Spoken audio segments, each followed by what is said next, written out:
some point. So if TLO can actually hold this, I believe he's going to be in much better position. Yeah, look at the harvester count. 51 harvesters to 51 probes to 37 drones of our Zerg buddy. And that Overseer almost going down at this point and not actually attacking at this point. I guess I can agree with that. Just going to try and drone up a little bit. Let's take a look at the production tab, in fact.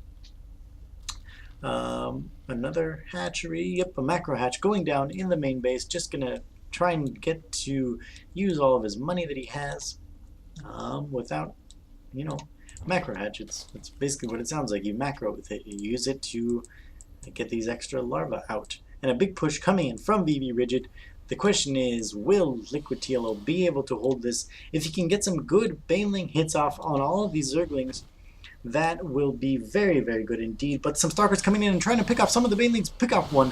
They get a couple of shots off on the Roaches, and this Changeling is coming in. Going to be able to see everything that's going on. This Immortal coming in, and it's going to be targeted down. Going to be targeted down so quickly, and a couple of Banelings being splashed onto. Not very good targets. And these units are just sitting here for LiquidTLO. He really needs to get these into the fight. It's going to looking pretty close. It actually looks like TLO is going to be able to clean up this push very, very nicely. But of course, more units are streaming in for vVvRigid. As Immortals are being pumped out, we don't actually see the Colossus Den out just yet. But we see Immortals coming out because so many Roaches are out right now. And I don't know how he's actually going to win this. vVvRigid really pushing forward with a lot of units. And it looks like he's going to be able to push back LiquidTLO at this point. Blink is coming down, as well as a Forge for TLO. As we see a couple of one extractor going down. And vVvRigid really needs to try and expand at some point very soon, or he's going to be so far behind. 2 base Protoss against 2 base Zerg is just not even funny. Targeting down that Immortal, but at what cost? These Stalkers are just getting to wail away on these Roaches, as well as these Zealots wailing away. 22 Zerglings in production.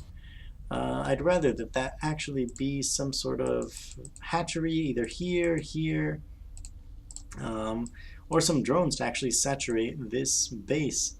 One thing that I've been talking about recently is making sure that you actually saturate bases as a Zerg. You definitely want to have at least 3 bases saturated.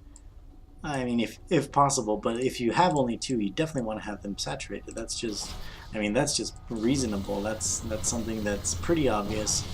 Yet a lot of people don't do it.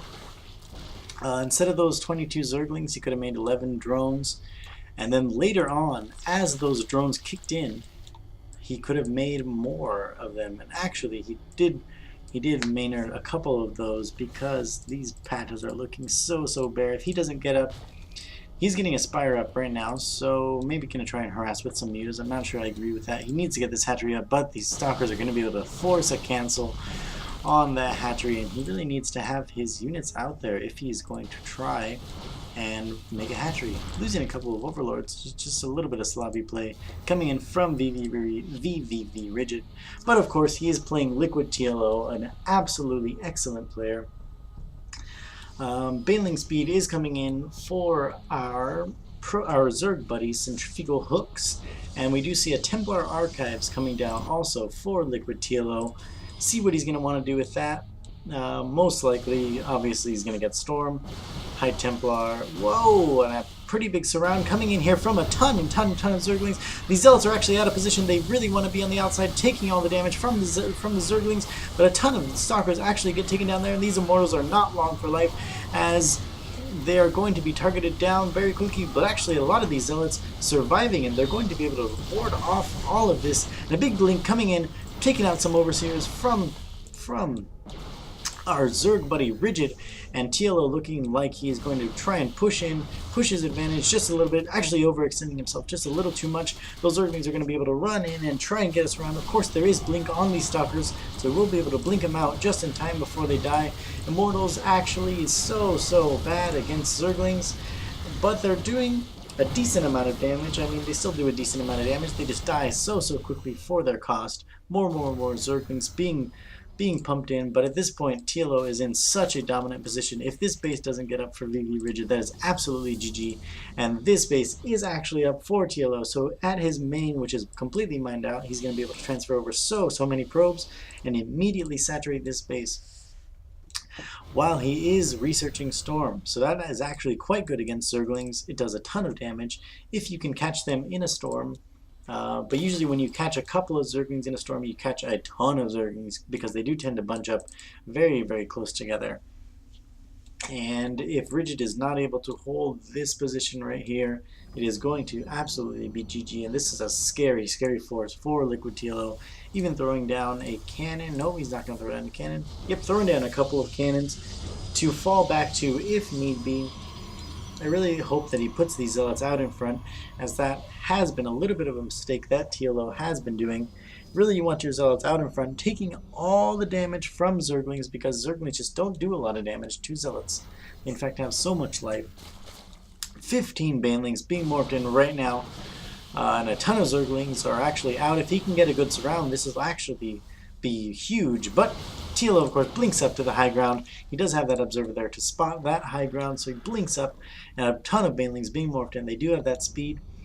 Ground weapons level 2 going down. Let's take a look at the upgrades. In fact, so weapons level 1 for our Protoss buddy and 0-0 for our Zerg buddy. Like I said at that one point, he's just been forcing him to make units this entire game, and he can't focus on, oh my goodness, a bunch of Banelings going down to a huge storm, storming his own Stalkers just to get rid of those Zerglings, which is actually quite a good thing to do. And there's the GG from Rigid, the GG and the well played. TLO just looking very dominant, but of course Rigid wasn't playing incredibly, but of course when you're against somebody like TLO, it is so hard to actually beat them. That is why, and that's right, it is hard to beat good people. That is some knowledge that I'm going to leave you with. Big shout out to Plex over at TeamLiquid.net for posting these replays. This is a game from the Team Liquid Open, one of the recent Team Liquid Opens. Definitely check that out. Go over to TeamLiquid.net. Check out all the stuff that they have over there. Some awesome StarCraft 2 stuff going on over there all the time, any time of day, any time of night. You can always find stuff going on, live streams, you know, strategy discussions, all kinds of stuff. So I have been blabbering on too much. Thank you so much for watching. Check out my YouTube channel, youtube.com/Firexfredtv, and thank you again so much for watching.